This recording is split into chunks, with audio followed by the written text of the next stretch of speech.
Welcome, ladies and gentlemen, to another episode of Cuz You Don't Know Football. Guys, I told y'all season 3, we're gonna have more special guests. Ain't nothing more special than these two jokers on my screen right now, as you can see. Now, these are my boys. I love them to death. Um, we're not even going. We're gonna get straight to it. You know what I'm saying? They said they had some issues with what I said last week, so I wanted to hear what it was, and let's talk about it. I'm gonna let the Broncos go first. I mean, y'all had a rough season last year, so I feel for y'all. It's cool. It's cool. I wear that. I was a witness. I actually went to a game this season, so I was a witness personally of how bad we look. But and honestly, to bring it all in, like I feel like that should be one of the 5 moments, even though it wasn't a big moment, like good moment. I feel like as bad as Russ played and as bad as we did bringing him in and all the hype around that, I feel like that's one of the biggest things of the season because absolutely. Like, in the beginning of the season, if you would have said all Russ had to do was score 18 points a game and we lead the division or be at the top of the division fighting with Kansas City, everybody would have said, oh, that's a no-brainer. That's an easy work. In the bag. I would have said he did better than that. And we did the total opposite. We did terrible. Right. We barely averaged 2 touchdowns a game. Yeah. And that whole thing just blew up in our face. Like, granted, yeah, a lot of the offense is still young. Line needed some tweaking. All the wide receivers, a lot of them coming off of injuries and stuff like that. With the running game we had, it still should have been put together with Russ coming there and then that defense we have. And it completely was like I went week 2 and we played Houston when we're home. And when I say like the agony being at the stadium, like this is not what I wanted my first experience to be like. Like, yeah, we pulled the win off, but it was like, this is Houston. This is the worst team in the league. You know what I mean? We played the Broncos, and I'm telling you, we won that game. It was like the worst game I ever saw. And that includes the Colts too. So it was like the worst game that I ever saw. I was like, yo, we look awful. Yeah, so and I had y'all beating us. Too. I had y'all beating us because we had trouble stopping the run, and I just felt like y'all would run all over us, and then y'all had y'all mishaps. But yeah, that was terrible. Okay, and I don't even have the high. Like, I know we're gonna play better this year, but I don't even have the high hopes I had last year. I'm keeping my mouth shut. I'm not bragging. I'm not talking trash yet. I'm gonna wait. I gotta see what Sean Payton gonna do, and then I'll get back on my little high horse and all that. So I'm not a believer in Sean Payton, though. I'm not a believer in Sean Payton. Like, that Super Bowl win, no, not at all. He had one of the greatest QBs in history and did not much with them. All right, so hold that thought, because that's going to go into what we're going to talk about today. And that's one of the points that I'm going to talk about and having that. But before we get to all of that, I'm gonna go over again what I said. My top 5 moments from last year was. I was curious to hear what y'all wanted to say about that.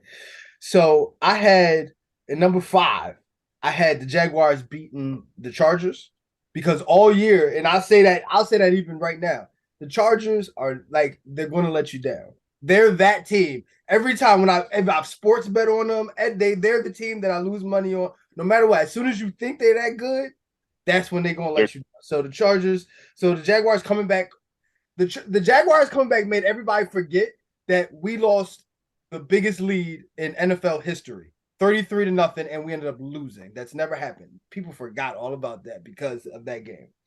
For me, also the Detroit Lions. I don't know how y'all felt about Detroit, but if Detroit would have made the playoffs and played San Fran, I looked at that game and I said, that's going to be an interesting game, because Detroit on offense, how they was rolling, how Jared Goff was playing. Jared Goff has never been that good in his whole career. So Jared Goff has never been that good. He made it to a Super Bowl. He was not that good like he was last year in that Super Bowl. In the Super Bowl, leading up to in the Super Bowl, he wasn't that good. He stunk it up in the Super Bowl, but he played great. Leading to the Super Bowl. Yeah, he was nice. No, he wasn't. That's why he got paid. He was just. I feel like Jared Goff is like one of those quarterbacks who's always just going to be underappreciated. I can't say underappreciated. Hold on. hold on. When whatchamacallit, Matthew Stafford, when they traded Matthew Stafford, this was supposed to be a whole rebuild, and they were like, all right, well, we don't have anybody that can do it. Matthew Stafford, yes, they won the Super Bowl. The Rams won the Super Bowl. After that, not because of Matthew Stafford. Now you look at Detroit, you look at the Rams, and you tell me that Detroit doesn't look like the way better team. Matthew Stafford's trash. I'm not going to say the way better team. You got to remember they had major injuries with the Rams too. And Matthew Stafford, he's a step above Jared Goff, but he's the same way. Like he's not somebody who you can definitely count on winning a football game. No, you can't. He can give you the stats. You can look at his numbers and say, dang, he threw for 350 yards. He threw for 4 touchdowns. But he also threw for 3 interceptions, and he also got sacked 6 times because he held the ball too long. And that's just what Matt Stafford is going to give you. Yeah, that's what he's going to give you. He's going to give you good stats. He's going to look good, but he's going to lose. I feel like I don't know why. I mean, I know why it worked because they stacked that defense. You mean, like, you had Von Miller. You had what's the defensive player of the year every year for the last 10 years? What's his name? Aaron Donald. Aaron Donald. Like, you had Jalen Ramsey. Like, the defense was there, and they needed someone to connect the ball to the wide receivers. I don't feel like that was an upgrade to go from Goff to Stafford. I feel like they did all the other right moves, and that just happened to go along with it. Matthew Stafford's not better than Jared Goff. At the time, I did think that was an upgrade for them. But how Jared Goff played last year specifically, no, I don't know if Matthew Stafford really had a year. You gotta remember, Jared Goff had an off year 2 years ago because Jordy Nelson was injured and came back from injury. Like you like there's ripple effects. Like, it's not that Jared Goff ever played terribly. His number one receiver went out, and then when he came back, he wasn't himself. He came back to himself, but they had got rid of him and got Matthew Stafford. Matthew Stafford gets a pat on the back, but he's never going to be the guy that anybody ever wanted. Like, that's why he was in Detroit and nobody ever came and saved him. I mean, like, now he has a Super Bowl win, and guess what? The following year, they're trash. What's going to happen to Matthew Stafford this year? I think he's going to be trash. Depends on how he comes back off his injury. It depends on who stays on the head team. Like, they gave all the draft picks. The Rams roster is definitely, like, not as good, and he's not a quarterback that carries rosters. So they're I absolutely do think that they're going to be worse off now. But, like, I think at the time when that trade happened, to act like so y'all don't think that if their defense continues to play well, Cam Akers showed that maybe the injury thing is over and he could kind of step up, and you get your best wide receiver back. Y'all don't think that team could still, like, make a playoff run? You just said 5 ifs, right? But it all comes into the same thing. Like, that would be if I could bench press 500 pounds and I could run a 4-second 40, and but then that comes with every story of every team for the most part, because we can say the same thing about a lot of other teams. Every other team is just trying to be okay. You're counting on a defense playing as good minus players. You mean like? No. All right, yeah. So maybe my wording is wrong. I'm just saying the defense playing good. But so they just lost Jalen Ramsey. They lost the Super Bowl. The Super Bowl defense is here. So you lose. My man went to the Bills. They just lost Jalen Ramsey, right? Von Miller, Jalen Ramsey, yeah. You know what I'm saying? Like, those aren't like no-name players. They're not. You can't just replace them. Household names. So you're saying good. Are they good for the NFL or good for the Rams? Because the Rams have already been the top tier defense. Like, you got to find 2 replacements that are. But then again, it goes into it. Is that Matt Stafford's fault that happened? It's not. He barely played. He got hurt. The Super Bowl win wasn't Matt Stafford's fault either. Like, they didn't win because Matt Stafford. They won on a defensive play. But Matt Stafford played good football that season. He didn't play terrible that season, and they won just because of the defense. Okay. He was doing he was doing more than what he had to do. He was doing more than what Jared Goff was doing with them. Yes, Jared Goff was I agree with that. Jared Goff never played. Jared Goff never played with Ramsey and what's his name? The Bronco boy. I'm just talking about on the offensive side of the ball. On the offensive side of the ball, Matt Stafford actually made plays. Matt Stafford actually did, like, his arm helped them win games, stuff like that. Jared Goff didn't never really do that. Jared Goff got them to a Super Bowl, and they lost on a trick play, right? Matt Stafford never made the playoffs his whole career, and he had Megatron. With one of the worst tell me Matt Stafford came with history. He did. That's one of the worst franchises in NFL history. He did. They lost to Dallas in the playoffs. They did. But that's one of the worst franchises. Dallas is only winning the last 20 years. Okay, that makes it better. You said they made. I told you they made the playoffs. All I'm saying is, my man didn't put on a cape. My man was riding in the back seat. That was Aaron Donald's team. Von Miller riding shotgun. Like Jordy Nelson, there are like 5 players ahead of Matt Stafford on the most important player on that team. Matt Stafford, yes, he had a couple of games, but he also had like one of the illest receiving corps and the best defense in the league. Like, I think Russell Wilson could have did that. I think there's probably 10 other quarterbacks that could have did that. I'm going to ask you both a question just to stay on topic. Were y'all surprised at Detroit and what they did last year? Okay, so yeah, with Detroit, right? I kind of like them going into the season. I've always been. It didn't work out for him, but I always was like a DeAndre Swift guy. Like, I liked him a lot. I like his talent. So I like their running game because Jamal Williams did real good. Watching their Hard Knocks and stuff. I love their coaching staff. That's one of my favorite coaching staffs in the NFL. I'm a huge Amon-Ra St. Brown fan. Like, I've been watching him since high school. So I seen the potential in the team, and then once I saw like how they played week 1 against the Eagles and stuff, I said, "Yo, this team really could turn it around." Where a lot of people didn't believe it, they just did what they do. Like, when it comes down, when it counts, they kind of just it didn't work out, and that could be young experience with the coaching staff. That could be players not fully being in their full potential yet, whatever the case may be. But I do see them taking a step up, so I wasn't fully surprised at what they did. But, actually, yeah, I wasn't surprised. I ain't going to say I wasn't surprised at all what they did. They kind of did what I expected them to do. I actually expect them to do just a little bit more, though. Okay. Sorry. I'm going to be honest. I don't get it as deep as my man. I look at it by division. Chicago's cheeks. Get rid of them. Aaron Rodgers, he's been sliding down that hill, and the Jets just bought a dying dog. Like, Green Bay wasn't going to be it. Like, all right, you could tell Aaron Rodgers faking the COVID shot. He was doing mad extra stuff. And I don't believe in the Vikings. Like, I feel they're super talented, but I feel like they're overachieving at this point. So with Detroit going, like, almost making the playoffs, I kind of felt like it was you can't be terrible forever. You can't.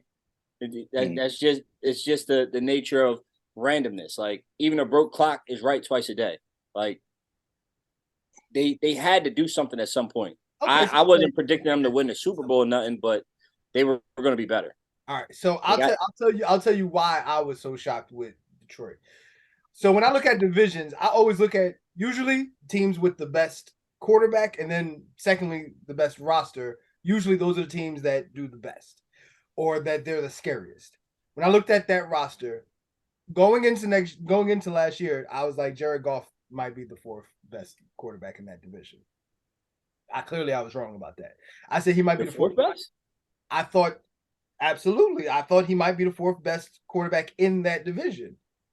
So also when you look at the roster, when you look at the Vikings roster, you look at Green Bay's roster, right? I'm not necessarily saying the Bears. I said also they might have at least the third or fourth best roster in their own division. So I'm like, they might have the worst quarterback and they might have the 3rd or 4th best roster. Now, what they turned out to be, I was like, offensively, I was like, seriously, I don't think they could get stopped. Like, when I looked at them playing San Fran in the playoffs, now they didn't get to it, but they handled the business that they had to handle. I looked at them, I was like, I don't know if San Fran can really stop them. And I said, that's going to be an interesting playoff game if it would have happened. San Fran would have stopped him. I don't know, man. I don't know about that. That defense is totally different. San Fran's defense is, but who knows if the court like San Fran didn't have enough quarterback. That's where it goes. Could the young guys on Detroit's defense stop that offense? I mean, Detroit, like, I'm not. Don't check me on the specificity, but like, weren't they leading the league in offense? Like, they had games. It was like 38, 38, 38, like consecutive weeks where they. No, their offense was talented as hell. Their offense was talented. So that's here nor there. So we're gonna move on from there. You really looked at Green Bay's roster and thought they were like good? No, that was the Aaron Rodgers effect for him. Oh, I was about to say, because Aaron Rodgers was complaining about his roster the whole summer. Reek, not the roster, Reek. Come on now. The roster, Green Bay. What's wrong with Green Bay's roster? I'm just saying, you thought the roster in totality was that much better than Detroit's? What highlights are on Green Bay's roster besides Aaron Rodgers? I thought last year when we look at the roster, I didn't. So Amon St. Brown, he came on, but before that, I said, "Yo, Green Bay would have the better wide receivers."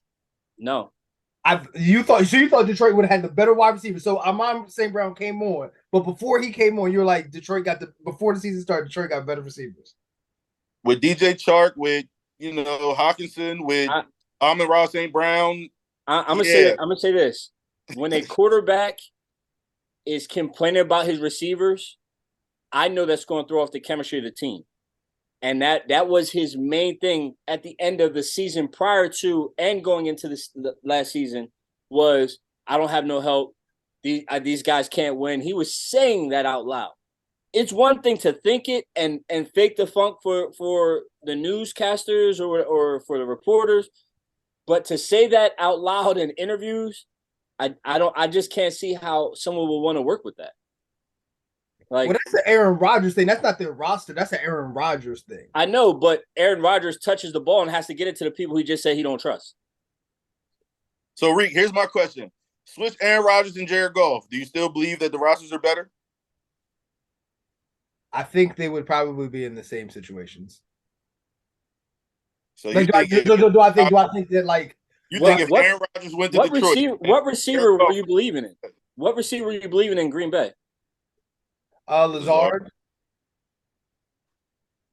I have to say, we don't know because Lazard is a product of Aaron Rodgers. Like, even now, he went to the Jets with Aaron Rodgers. So we really don't know. Which was weird to me because Aaron Rodgers complained about him all season, all preseason, all last year. Well, his complaints was that their wide receivers were young. So, like, Christian Watson was young. Lazard. Yeah, his complaint really wasn't as much as for Allen Lazard. Allen Lazard was hurt. And it was kind of like the rest of this cast is not going to get it done. All I have is Allen Lazard when he comes off an injury. Right.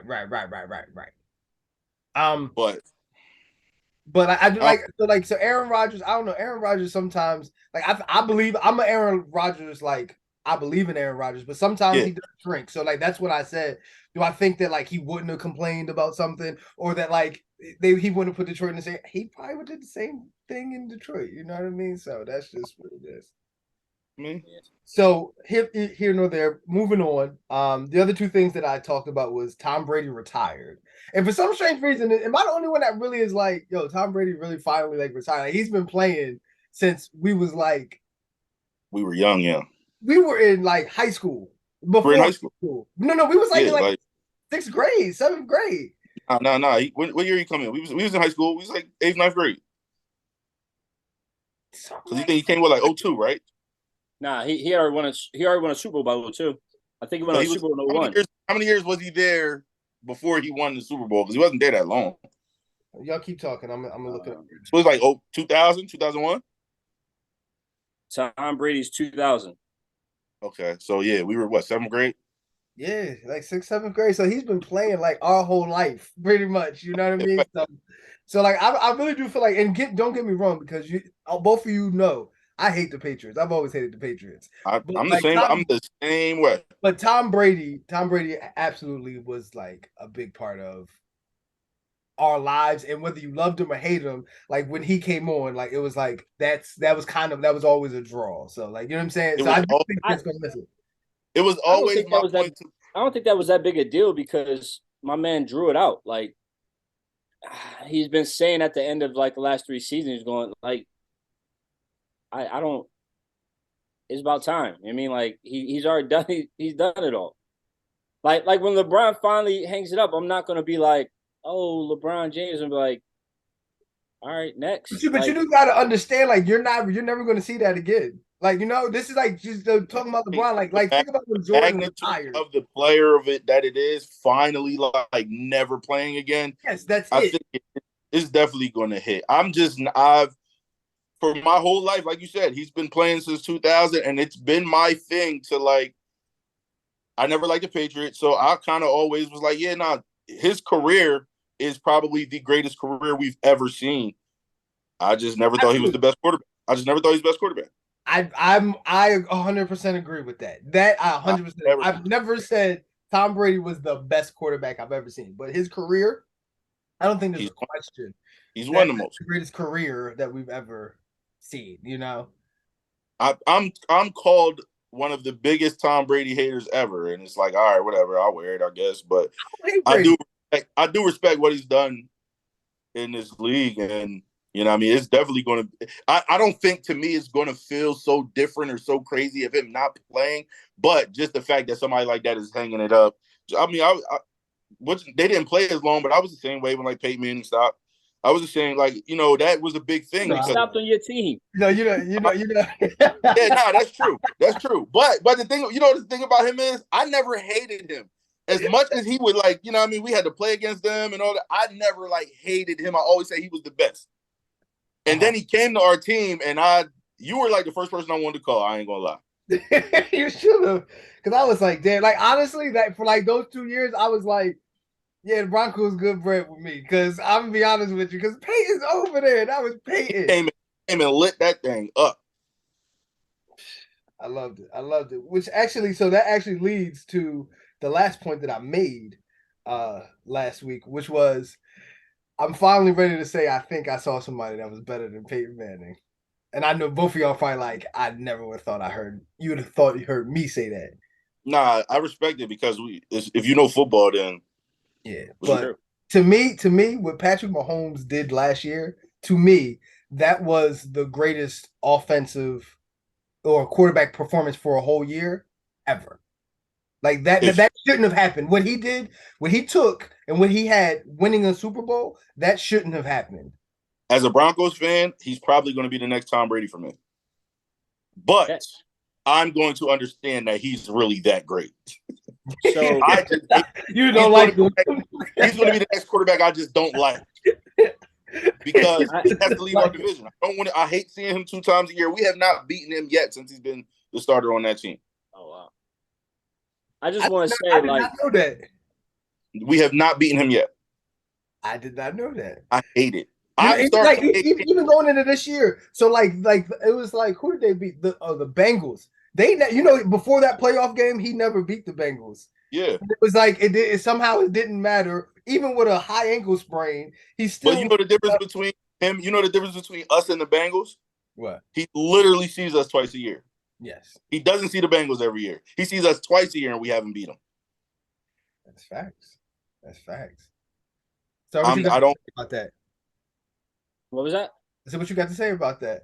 I know you had something to say. I saw you cooking over there. I'm just gonna say I can't say that's like a highlight because he beat his own record. Like, I mean, he's been a starting quarterback every year. We're like, oh my God, this kid's fantastic.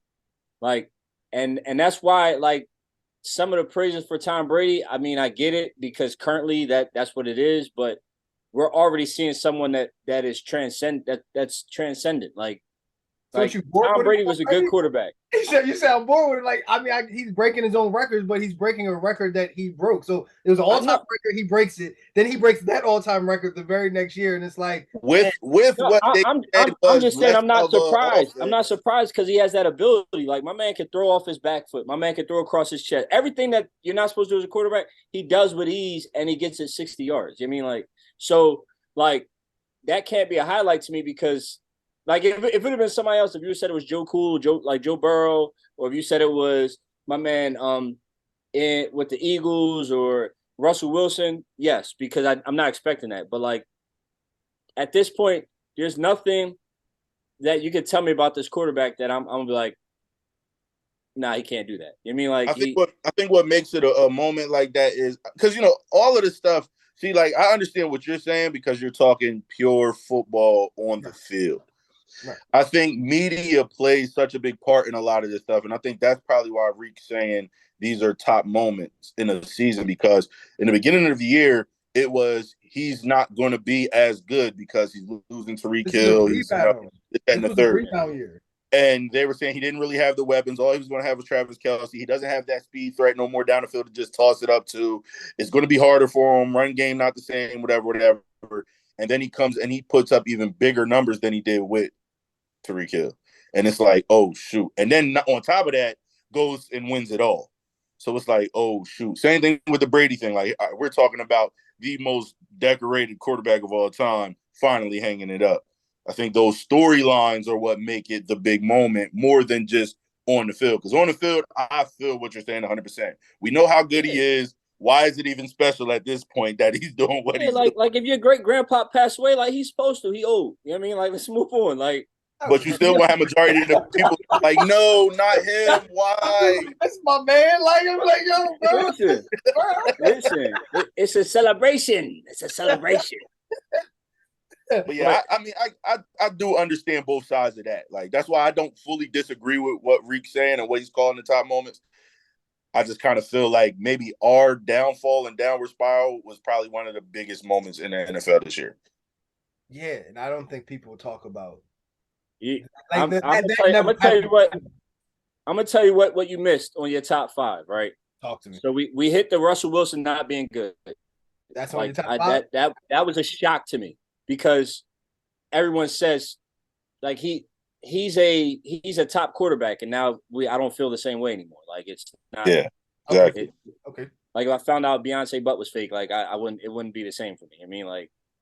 I'd still, no, I don't know. Beyonce does things to me. Celebrity fake must be looking real right. Beyonce does things to me. Here's one you miss. Okay. The Dolphins. The Dolphins story is crazy to me because one, Tyreek Hill goes over there and it legitimizes Tua, right? Okay. And that's crazy because Tua, like, everybody was like, are they going to go for another quarterback? Is he going to be out the league? Whatever. Tyreek Hill gets there, and they got 2 of the top 5 receivers. That's not even possible to have it if the quarterback's not good. Like, you like that person still has to get the ball to them. You know what I mean?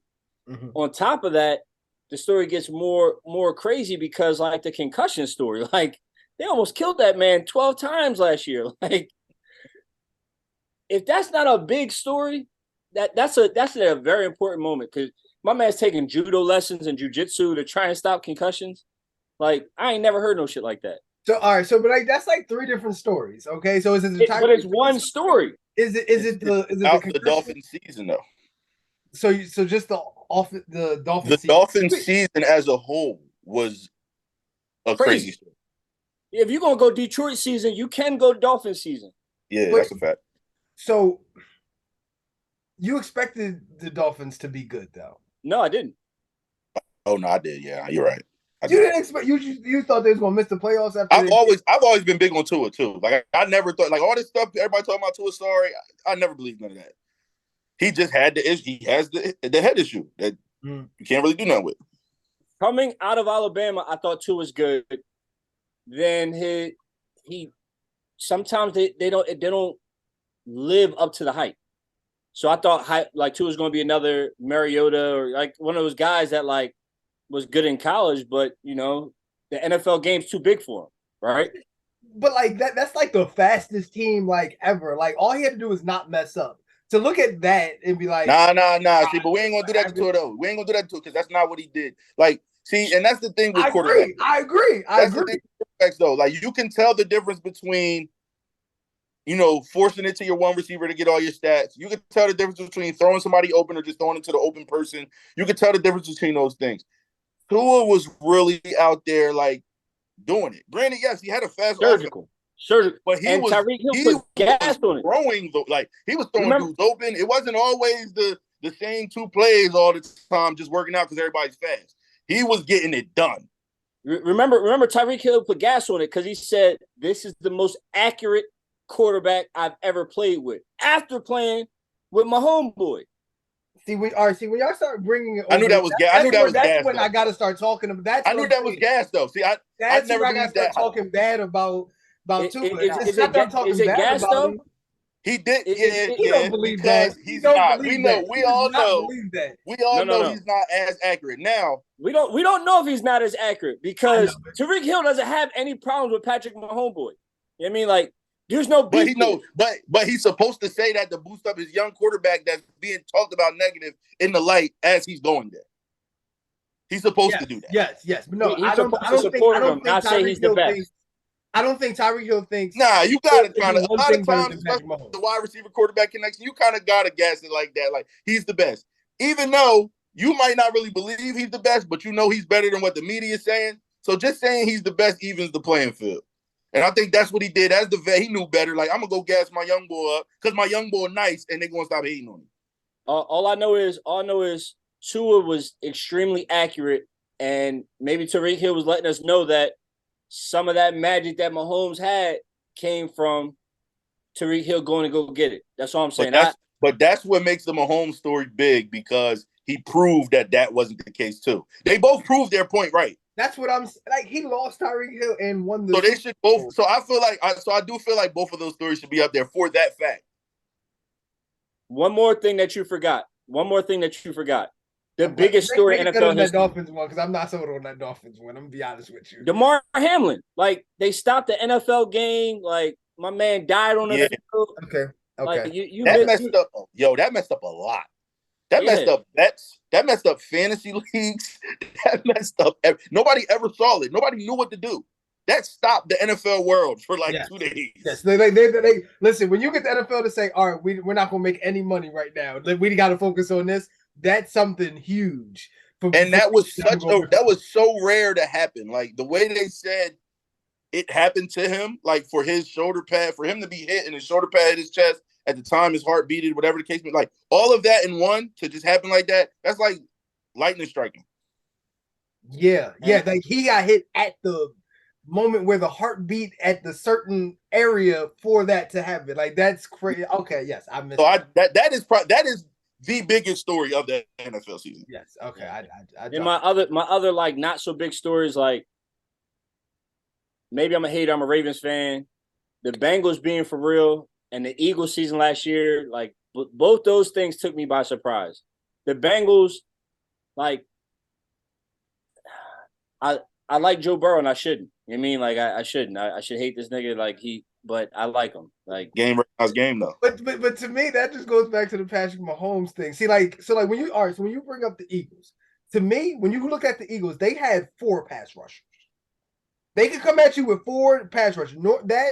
I don't know a team that when you look at across the board, they got 4 pass rushers. You usually got 2 great ones, and that's a Super Bowl team. They had 4 people that could come to you, and it didn't matter. It didn't matter. They had the best defense all year, and it didn't. It looked bad against Patrick Mahomes. The Eagles had a great pass rush. They didn't have the best defense all year. The best defense all year was definitely the 49ers. Yeah. And then okay. Statistically, the 49ers. But what I'm saying is, even if you're not talking statistically, they had a great pass rush. Linebackers suck. Defensive backs, Darius Slay, nice. The rest of them, mediocre. So they weren't. Bradbury. He was. He benefited. He benefited from things. I looked at them and said, why did they resign him? Who got exposed the most in the Super Bowl? Who's getting exposed the most with the Giants? Same guy. He's not nice. Like it was just a name. He was the number 1 corner for the Giants that they got rid of him because he was trash. And then he went to the Eagles, and because he didn't have to be the number 1 guy, he played better. Because you don't have to guard the number 1 guys anymore. You're not doing that. And then with the system y'all have with the great pass rush, it made the world go round. But they weren't the best defense. The Detroit Lions, like you said, proved it week 1. They ran all over them. Both of their running backs had over 100-some yards. They did whatever they wanted. So that was first one I was week 1 because I think week 2 they bounced back and they beat Minnesota and Justin Jefferson. That's the first time I ever saw him ever get stopped. You know what I mean? So they bounced back, but like because Minnesota played to the strengths of the Eagles. You have your number 1 guy that you're going to throw the ball to a whole bunch of times. Mm-hmm. You put your number 1 corner, who's nice, because Darius Slay is nice. You put him on him, everything else just worked itself out. You got Kirk Cousins playing, you know what they say, he got his little thing. He played at 1 o'clock, he's terrible. No, he played after 1 o'clock, he's terrible, or whatever they say about him. And all of that happened, and he just kept trying to throw to your number 1 guy, and it wasn't working. It was getting destroyed. Wasn't running the football.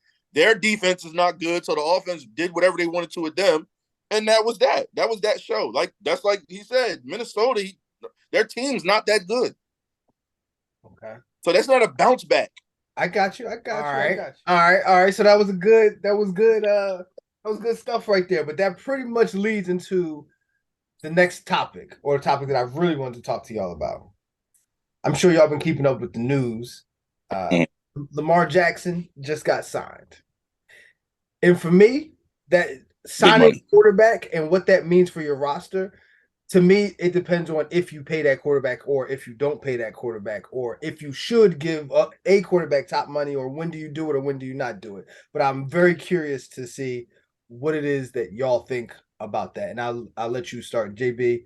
Zard, let me know. I'll let Zard start since he's the Ravens fan. No. I want you to start. I want to know if you're a hater or if you're an appreciator. Oh, no. Trust me. One thing about me, I ain't doing too much hating. I was actually mad all season. Like, my team looks terrible, whatever. But the fact that they were trying to draw these storylines and make these storylines up about Lamar Jackson, it was like pissing me off the whole season. Because here's the quarterback who's young, who has the accolades, who's got to the playoffs, who's doing it with very little talent on the roster. Zero talent. Compared to everybody else, like, you know what I mean? He's making it work with this tight end, making a tight end be this amazing tight end now. And y'all are literally talking about not paying him. And y'all are like, it's almost like y'all are waiting for him, because the way his style of play is, he can really get hurt at any moment. And it was like y'all are really waiting for the injury to happen to say, you know what? See, I don't know if we should pay him. And it was just like stuff like that was bothering me to my core. And honestly, I'm actually so happy that Jalen Hurts got his money, because then that opened that door up. Like, no, you have to pay Lamar. If you don't pay Lamar sit and wait and then go get your money somewhere else, because somebody's going to pay you, because that door opened up. But I feel like the Ravens did him dirty the whole time. I didn't like that at all. And I'm proud that my boy got it, because that's my guy. Like, that's really my boy. I love Lamar Jackson. I ain't got nothing bad to say about him. You know what I mean? I'm not a hater on, like, even like the Ravens as a whole. I'm not a hater. Like, you know what I mean? I love football, so I'll watch any team, really. I have the couple teams I don't really like. But you know what I mean? Like, yeah, I'm a big supporter of Lamar Jackson. So I'm actually proud he got his bread, and the way he did it. With the you know what I mean, they said, oh, management, he ain't have this, that, and the third. He's playing stupid. He doesn't know what he's doing. And now look at him taking it to the bank against all those odds that everybody talked about. The media tried to big up and shit on him a bunch of times, and now look. Absolutely. So I'm a big supporter of it. I like the fact that his mom is his agent, but I realize, like, he leaves a lot of money on the table because he should have endorsement deals or whatever. But if he don't want to do it that way, he don't got to do it that way. I mean, like, at the end of the day, I think it's more of a knock on, like, a Clutch Sports or any of these other marketing agencies where, like, you know, if Lamar Jackson's a huge draw, why wouldn't I just hire his mom, have her be his agent, and then train her to be a good agent? You know what I mean? Because now you get the Wheaties commercial, the Gatorade commercial, the Sprite commercial, whatever. I think that's his image, though. I don't think it's that. I think it's more so the image he has. They don't want to market that kind of player. I think that's more what it is. I don't think Lamar wants. I don't think Ja Morant could get a Gatorade deal. If Ja Morant could get a Gatorade deal, Lamar Jackson. I don't think doesn't have I any think off the field. I think Lamar. That's very true. But I feel like the NBA and NFL, even though it's the same companies, I feel like the NBA and the NFL are like two totally different things when it comes to that kind of stuff. See, I just don't think that's Lamar's personality. I think Lamar's personality is very much like, I gotta love this whole thing. Or like, when I look at Lamar Jackson, even sometimes he looks uncomfortable in the spotlight. Like when you the things that necessarily everybody thinks is cool, he don't necessarily want to do it. He can acknowledge it, which I actually like as a characteristic as a quarterback. Here's my thing though, That's not the selling point. The selling point is the ability. It depends on the person. It depends. Like Tom Brady didn't do a lot of endorsement deals. He could have. He didn't. That's his personality. Peyton Manning does. Okay. That's his personality. Early on in his career, early on in his career, he did Super Bowl commercials. Tom Brady did everything. Marshawn Lynch, who hated the media, got commercials. Like he doesn't dislike the media. I mean, he doesn't dislike for him because of all that stuff that happened. So that's spun in his favor when the media tried to knock him, and it blew up in their face because him not wanting to talk to the media, and then that being exposed in the Super Bowl, and then him starting to show his personality with the "I'm just here so I don't get fined" and all that stuff, that made him enticing for endorsements.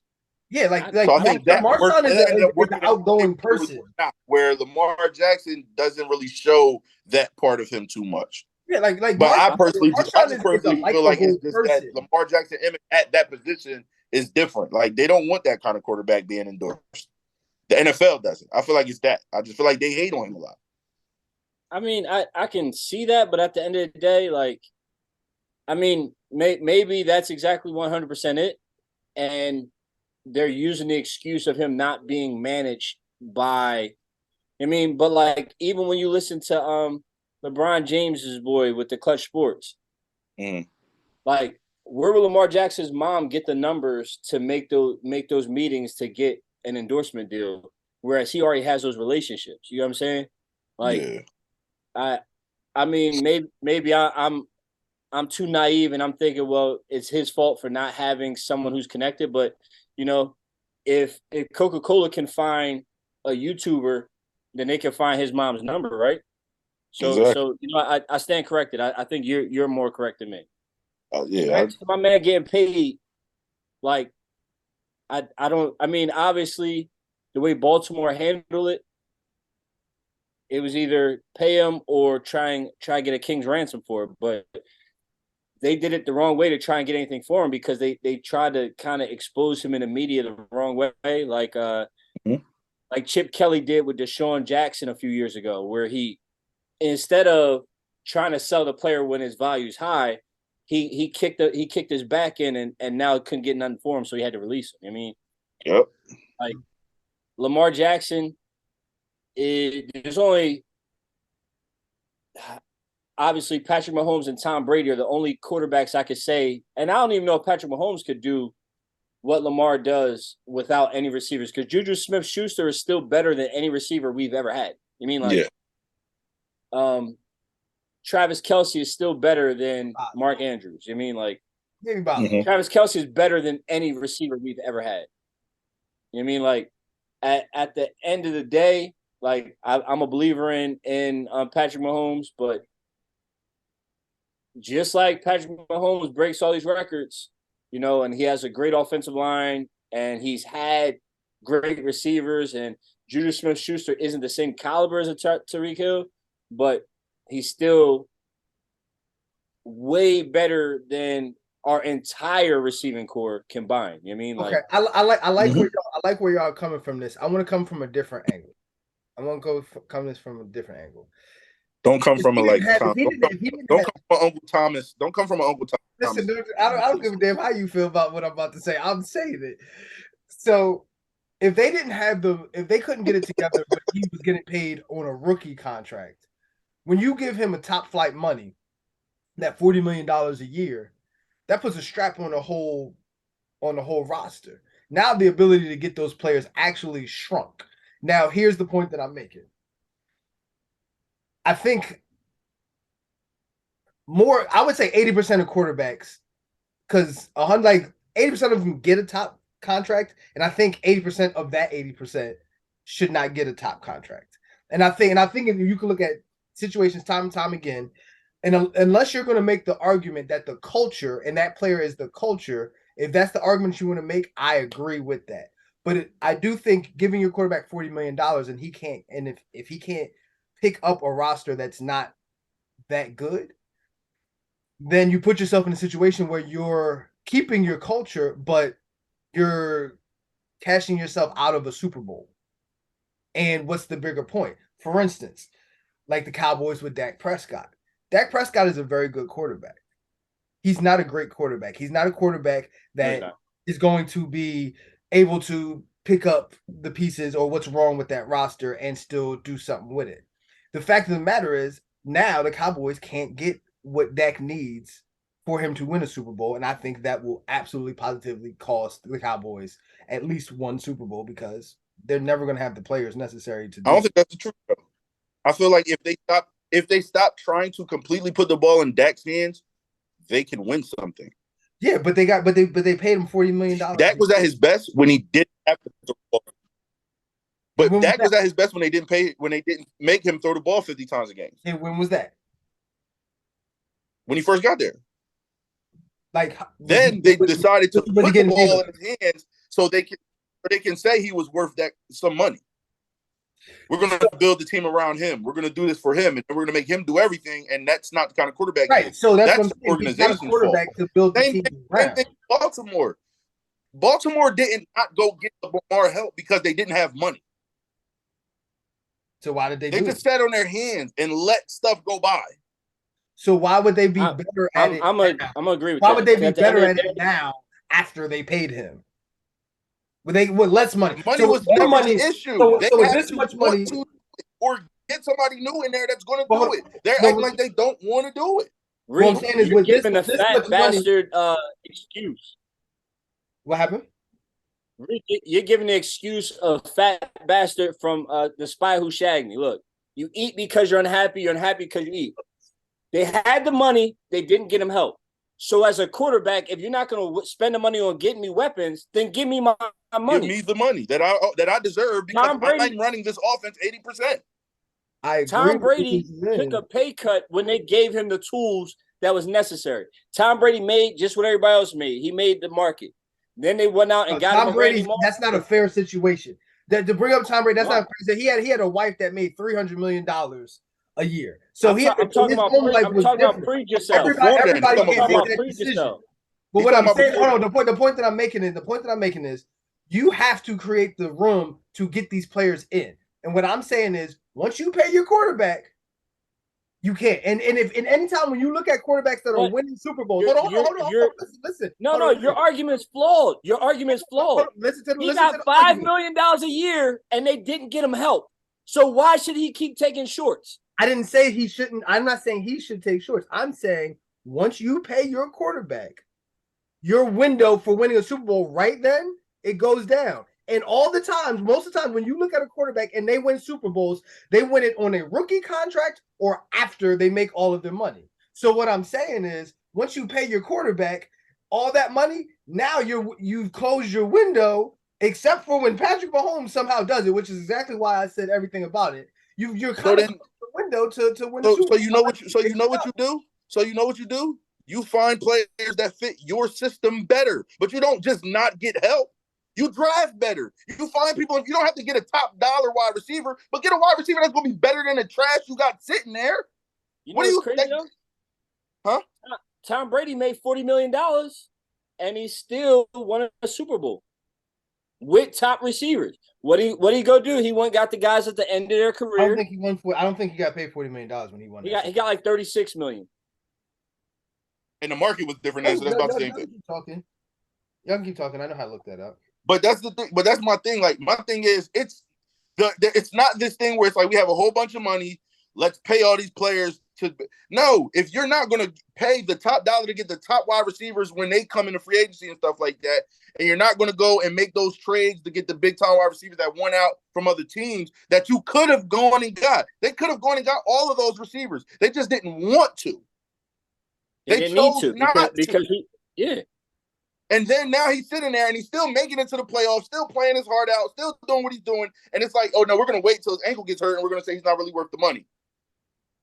But now you had no choice but to pay him the money. That doesn't stop you from better. Because look what they're doing this season. All right, we paid Lamar this bread. We might not have all the money in the world, but we're going to at least try to make some kind of strides. Let's see what Odell could do off the injury. Let's draft a little bit better. Let's do, they're trying to make a change. I don't know if it's really going to fully work or not. You've got to dip deeper in your bag, but it's like now you're trying to do this because you done paid this man all this bread. You don't got no choice. Right. So like I'm not saying Lamar. They never drafted a top receiver. I'm saying the Ravens failed him. I'm saying it's over now. Yeah, they had mad opportunities to draft these. They had mad opportunities to draft these nice young receivers that's coming in the league wilding from day one, and they never do it. They get the sorry motherfucker or the one-dimensional one. The Ravens for the Ravens to win the Super Bowl. That's bad. That's part of it. It had to have been within the last 3 years. Now it's too late. That's what I'm saying happened. I don't see a Super Bowl in the Ravens of future until Lamar. It's not really too late though. How is it too late? Is it too late? Is it too late? How is it too late? It's the NFL, bro. They're not a bottom feeder team. So what I'm saying is, do they have to compete? Do they have to compete a little more? Wait, the Bengals being who they are and stuff. Yes, but that's not too late. What I'm saying is, when a quarterback is getting paid their top money, and you made the same point with Sean Payton and Drew Brees. When Drew Brees was getting paid all that money, there's no Super Bowl. When they won the Super Bowl, he wasn't getting paid that much. He was still bouncing back or financially bouncing back from when he hurt his shoulder coming out of the Chargers. He was still a risk. They was like, I'm not giving you all this money and you a risk. Once a quarterback gets all that money, it's hard to win a Super Bowl. They win the Super Bowl on their rookie contract or after they make all of that money. So on the inside of their career. But see, now you're kind of wrong though, bro. He wasn't no risk. He wasn't a risk. Remember, they wanted to draft a new quarterback. They went and got Phillip Rivers because they thought he was a risk. And he started whooping ass. And they was like, oh, shoot. But it's too late now. We got to stick with our young boy. They really low-key wanted to keep Drew Brees at that point. But he hurt his shoulder, though. Yeah, but he came back from that. I mean, but they released him, though. When he came back. When he got to the Saints? Yes, that's when he came back from it. But, he never played again after that shoulder injury in San Diego, but for the Chargers. That was the end of his career in San Diego. I swore he started the season. I swore he started, but he might not. But my thing is this: shoulder. It's so many different ways for your organization to build on your team, and they're not doing it for Lamar. So yes, pay that man that bread, get that man some help, try to really win. Stop cookie cuttering it. And I'm gonna give you your answers about Tom Brady. So when his first year, when he was with Tampa Bay, he got $15 million from them. The next year he got $25 million, and then he got $50 million. He took a pay cut to win that Super Bowl. That's what I'm saying. He didn't get paid top money to win that Super Bowl. What did he get? Whoa. So what did he get back with Moss and them? What was his contract? I don't care what he got paid one year because you're saying $15 million. That could have been after getting $30 million guaranteed up front. What was it? It was a 3-year contract. Yeah. Well, I'm only going off of. Yeah, they shift money around. Yeah. I'm sure they shifted money around. I'm just saying that year. So they back ended it because, like I said, last year he got $50 million. So they back ended it, but yeah, and that's Tom's decision that's Tom's decision as a 37-year-old, 38, 39-year-old man saying, I'm coming to this new team, but I want to make sure everybody else get the bread too. That's not Tom at 26 years old. So you want to know what he got when he was in New England? So I mean, I don't. You can read that off just to enlighten us, but I don't really need to hear that because that's not gonna diminish the argument I have. Just to prove a point, it was a 2-year, $50 million deal. That's what he signed to the Bucks with, and then he made $35 million the last year. Patrick Mahomes got paid, richest contract ever, won a Super Bowl. That's the first time that happened. That's what I'm saying about that season. That never happens. I don't think that's the first time that happened. Listen, I'm talking about in terms of salary cap. I'm not talking about a number. I'm talking about in terms of salary cap. So just to let you know, usually a Super Bowl winning quarterback wins. And the only reason I know that, I looked it up last year when we were doing the podcast. They usually make around like less than 13% of the team's salary cap. Patrick Mahomes had 16% and they just won a Super Bowl. That was the first time that ever happened. Tom Brady, the matter of fact, Tom Brady had the most and he had 13%. Every other quarterback made 12% or less when they won the Super Bowl. Every single one of them. So that's what I'm not saying Lamar should get his money. I'm saying the Ravens already messed it up because now you have to wait for him to be on the downside of his career. Because these quarterbacks are not making 16% of the cap or 20% of the cap and winning a Super Bowl. It just doesn't happen.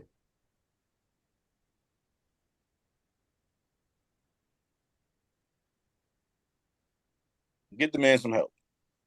That's all I'm saying. I'm with you. I understand that. And and crunching numbers is great.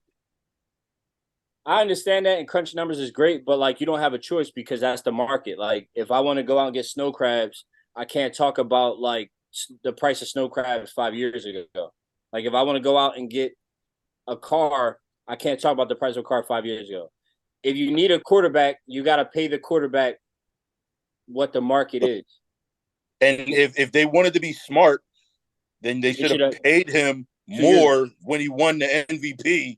And then we wouldn't be having this conversation now 100%. Because now the contract would have been going through, and now they could rearrange money to win a Super Bowl if they hadn't won a Super Bowl yet.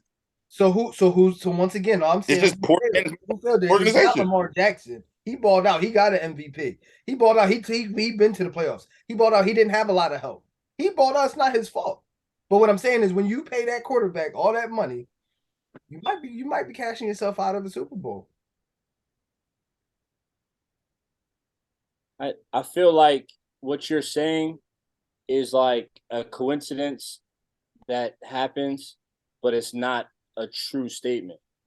Because if you have your personnel assigned properly, it doesn't matter who has how much money of the salary cap. Like you could have a team like the Eagles when they won a Super Bowl. That's complete luck. It won with a backup quarterback. He probably had less than 1% of the salary cap. And they weren't even that talented at the skill positions. Like, you can't really go by a scenario that happens because it happens. Like, I understand you throw the numbers together, and if you pay a quarterback too much, but I feel like if you pay Patrick Mahomes more money, that doesn't mean that he's not going to be able to get it done with what he has. He just proved that he can get it done with anybody. You mean like Mahomes, but but like I said, Patrick Mahomes, I think that was the greatest NFL season for a quarterback ever. And I'm being real with that. Like, I don't think one quarterback ever had a season. I'm gonna say it was an amazing season, but I mean, me being the way I felt Jalen Hurts should have won MVP. Well, Jalen Hurts had more help. Jalen, got it done. I mean, we could always talk about help all we want. If that's the case, then Pat Mahomes shouldn't have won none of them system other years because he had the most help, if that's what you want to say. I'm just saying that with the season he had, I feel like, and Pat had a great season, but I feel like Jalen Hurts really should have won MVP. Jalen Hurts. His season for that team was better, and it showed. The game he got hurt, and they had to play with a backup quarterback, that whole thing changed, and he was the only piece that left. Nah, that whole thing, and they still put up like 30-something points. That nothing really changed. It was like 2 games they won one. It looked totally different. They look totally different. They're playing one of the lesser defenses in the league, and they look totally different compared to how smooth that machine worked with Jalen Hurts and the numbers he put up and what he did that season. And he really even showed up that in the Super Bowl. It just the defense couldn't stop. I'm gonna say this. Best quarterback in the league. I'm gonna say this: if they would have gave it to Jalen Hurts, I wouldn't have had a problem with it because he had a phenomenal season. Yeah, and that's how I feel about Pat Mahomes. Like, I wasn't mad, but I was looking at it like, man, Jalen Hurts should have won. And the fact that it was like unanimous or some shit like that. But I think the thing that hurt them is he went out injured, and the backup QB put up like 38 points. Like, so that goes to show that them two receivers. That was them two receivers. That was a whole other offense, and it was against the Bears. Yeah, but didn't they play the Cowboys in that stretch, and they put up like 30-some points, right? Yeah, but they lost that game. Yes, they did. They lost the game, but he still put up 30-something points. Like, it's like I get it, like, but they won one game, and then the other game he made respectable and lost it. But Jalen Hurts had a phenomenal team, like running back, two top receivers, like they didn't have a 1 and a 2. They had a 1A, 1B type receiver situation. The defense was hitting on all fours, and then you got to remember, like, they had a pretty soft schedule. I know you like Detroit, but like their schedule wasn't like that. Like, everybody was expecting Patrick Mahomes to fall off, and like I said, I wouldn't have been mad if they gave it to him. I feel like that if they gave it to Hurts, but I feel like that them scoring 30 points without him says something. If Patrick Mahomes I see what you're saying with that. It just watching it just looked different. Like, they look unstoppable with Jalen Hurts. With Gardner Minshew, they put up the points, but it was like pulling teeth.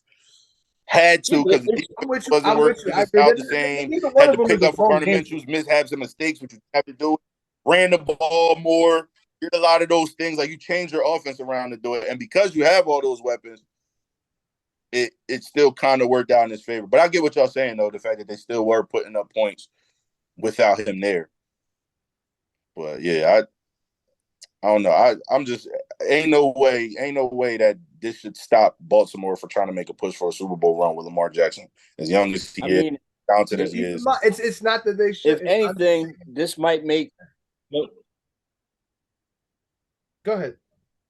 You're giving us the Skip Bayless statistical way of thinking about it. That's what you're doing. Skip. Don't give me Skip Bayless. I don't appreciate what y'all did. That's what you're doing, Skip. I don't appreciate that's what you're doing, Skip. Yeah. Skip. No, I'm just telling you what it is. All I'm saying is, if something's never happened, it usually doesn't turn into a trend. You know what I mean? Like, it's gotta. Yeah, but at the same time, with your argument, you know what you're sounding like? Talk to me. You're sounding like you don't know football. Came on my own show and told me I don't know football. I'm just saying what you're sounding like. Y'all see it, right? Listen, family, y'all see it. What you're sounding like. That's y'all just think I'm rough on people. Hold on, family. Y'all think I'm rough on people. You see they come on how they rough their car with me. That's just what it sounds like, though. Like, I just want to say the way the math works, right? Is if you pay a quarterback over a certain amount, you can't win a Super Bowl. So then, if you have a quarterback that makes under a certain amount, then you should be guaranteed a Super Bowl, and it doesn't hold true on the other end. Like, that's a random number that doesn't have any validity to it. Like, it sounds good to someone who doesn't know statistics, but like if your chances diminish by paying a quarterback this much, then what is the lowest you would pay a quarterback to guarantee a Super Bowl? There isn't a number. So then that number holds no weight statistically. So here's what I'm going to say. My rebuttal to that is, when did Russell Wilson win his Super Bowls? When did Drew Brees win his Super Bowls? Boom. When did Peyton win his Super Bowls? Now you're talking about two players who won Super Bowls at total different times of their career. I'm just saying, hold on. Watch that. Let me keep going. Let me keep going. When did Joe Flacco win his Super Bowl? Oh, we're not doing that. Joe Flacco was supposed to be paid before that. We're not doing that. Though. We're not about to bring up Joe Flacco in the category with these quarterbacks. Stop. That Super Bowl. Okay. He was supposed to be paid before that. He was like the winningest quarterback in the playoffs up until that point, and they held off on paying him, and they had to pay him, but he was past his prime when they paid him. Like, I'm not sure Russell Wilson won both before he got paid, but it wasn't the fact that he got paid that stopped them. It was the fact that the Legion of Boom had bust. Like there are other factors there that have nothing to do with payment. They broke up. Like they won a Super Bowl and they broke up. Nah, they didn't break up. They lost. Those guys weren't as talented anymore. Richard Sherman was not Richard Sherman anymore. That's not true. That's not true. They just you couldn't hold on to everybody. That's what it was. Browner left, and that changed a lot. They tried to add another corner in there, but it wasn't really the same dynamic. On top of that, Earl and Cam thing, like it was a lot that went into Cam retired early because of his neck.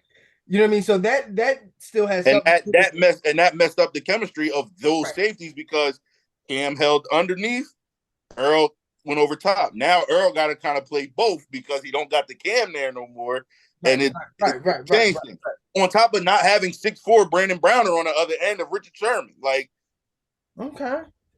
But that defense was amazing, bro. Like, we're not about to sit here and talk about – you talking about a young quarterback winning the Super Bowl in Russell Wilson, then an old quarterback winning in Drew Brees. Then you brought up Joe Flacco when he won the quarterback on the Ray Lewis goodbye tour. Like, what? I'm just telling you. When you look at this coincidence, none of that is helping your argument. You're talking about multiple different things and multiple different times. Before they got paid, after they got paid. Nothing more. It's a coincidence and nothing more because – If there was a threshold where you lose the ability, then there should be a threshold where you gain ability to win a Super Bowl. So is it if you pay a quarterback 5%, you have the greatest chance? Like mathematicians, you need the other end of it. I'm just saying. My theory has always been that it is still the ultimate team sport. Just because you got a nice quarterback don't mean you're going to win Super Bowls. Just because you pay your quarterback, it doesn't mean you're going to lose Super Bowls. Like, you have to put a team around now. I don't care how you do it, whether you're good at drafting, whether you got a good scheme, whether you got good coaching. It all has to kind of play into the hands of that. Like, I feel like we rarely have seen Super Bowl winning teams win just because the quarterback was nice. Pat Mahomes, this was one of the first times we've seen that in a while. Drew Brees was another one I would say that was kind of the case in that aspect. A lot of these other times teams won Super Bowls, look at those teams. Some of those quarterbacks were sorry and their defenses were real nice. Or some of those quarterbacks were mediocre and they had a lot of talent on their offense. Or they had a great run game and they had a great run game and a great defense. Like it's a lot of things that come into play of winning the Super Bowl. And I think that Lamar Jackson actually has the talent and ability if you get that man what he needs. I ain't saying you gotta go get Devontae Adams and you gotta go get Stephon Diggs and all that, but nah, you need more than what. Look what he got. Listen. If we're gonna be honest, I think Lamar needs. I think he needs at least another pass rusher. I think he needs another receiver. I think. Does he need? He might need another corner too. You know what I mean? But these are also everybody does. All I'm saying is, without any of that stuff, my man's been an MVP. He's been all pro. He's been a Pro Bowler. There's only 4 active quarterbacks who have more 5 touchdown games, and he ain't never had a receiver. So how he got so many 5 touchdown games? He had 3 of them. You know what I mean? Like, there's Aaron Rodgers, there's Russell Wilson, Patrick Mahomes, and one other guy who have thrown more than 5 touchdown games, and he's never had a receiver that could start on their teams. Like, my man got his money, well deserved. They actually gave him some receivers and his money, which is a kind of a kick and a slap in the face because y'all could have been gave him a receiver, and none of this stuff would be coming up. He had to run because he had no receiver. I mean, is he Odell had one receiver that gave him away? That's what I'm saying. Is Odell the right receiver? Because I think they still need another receiver. I mean, is Odell past his prime? Odell's way past his prime. It's not. Listen, it's not the fact that they got Odell, right? They got Odell and they spent a first round. They never gave him a first rounder. Then they go out and get like Aguilar, who's not good, but it's the fact that they actually got him receivers. Name a receiver, right, that they got in the first round while Lamar Jackson was quarterback. Oh, you can't because it never happened. Name a receiver. Was it Hollywood Brown? I'm not making that as an excuse, but he wasn't a first round pick. I don't think Hollywood. Let's look it up. He might have been like they had like a late pick, like 29th or something like that, and got it. But I don't think. I'm pretty sure he was enough. But like I'm saying, he didn't work out. He wasn't. But here's the thing though. We got go look at that draft. Go look at that draft and see who they could have gotten. Oh wait, actually, you know what? I was wrong. He was a number one. Go look at that draft and see who they could have got instead of Hollywood Brown. That's the whole thing. Yeah. Sure it's gonna be bad. You know what I mean? I'm with you. But like I said, the only thing that I'm blaming is the GM. And I'm saying, well, you expect to get it right for him, and he's getting all that money. Like he should have had his ring already. He should have had the MVP and the ring already. No, I think he'd be all right. No use crying over spilt milk. Like you can't say all that other stuff. Like fix it now. Yeah. Well, gentlemen, I want y'all to remember this because you're coming back on. You're coming back on. So first of all, I want to thank you. I want to thank both of y'all for coming on season 3. Cause you don't know football. It's a pleasure for you guys to come on. If you have anything that you wanted to speak about or things that you got going on, by all means, take this next a minute or so to talk about yourself. I got 2 questions. Let me know your AFC Championship teams and your NFC Championship teams. We're going to do that on a later episode, man. We're going to do that on a later episode. I want to be able to come back and be like, yo, you was wrong. Oh, because I did it all the time before. Now I put the whole season into this episode. We're going to get there. Not the whole season. Who's your Super Bowl prediction? Patrick Mahomes is one, obviously. And who's the other one? I haven't thought about a Super Bowl prediction. I haven't even thought about that. I haven't thought about a Super Bowl prediction yet. I don't have it. And what? Believe me, we're going to talk about way too early Super Bowl predictions. So that's an episode that's going to come. I just don't have that today. You know what I'm saying? No, I just want to say, you know what I mean, appreciate you for bringing me on, bro. You know, we had a lot of these talks. You know what I mean? Czar, nice to meet you, bro. Like, you know what I mean? This was a good time. Y'all really know y'all know y'all stuff, man. I like to talk with people that know their stuff. Man, you know, hit me up on any social media, BCMD_JBEE. I do music. I'm working on a podcast. I'm doing a lot of different things. So just be on the lookout for everything. And I'll definitely be back here. You already know. Well, I'd like to say thanks to Reek. I mean, it's been a while since we've been able to argue about sports. We was getting kicked out of hospitals, screaming at each other like, yo, your cult is terrible. Patients dying, like, listen, they cold and I gotta go. It was a good time. I can't wait to come back. I got a couple things in the works, but it's too early just yet. Okay. All right. And I thank you both, man. Thank you for making this episode as amazing as it is. And once again, till the next time I see y'all, cuz you don't know football. I'm your boy Rick. I'm gonna holler at y'all. All right, peace. What?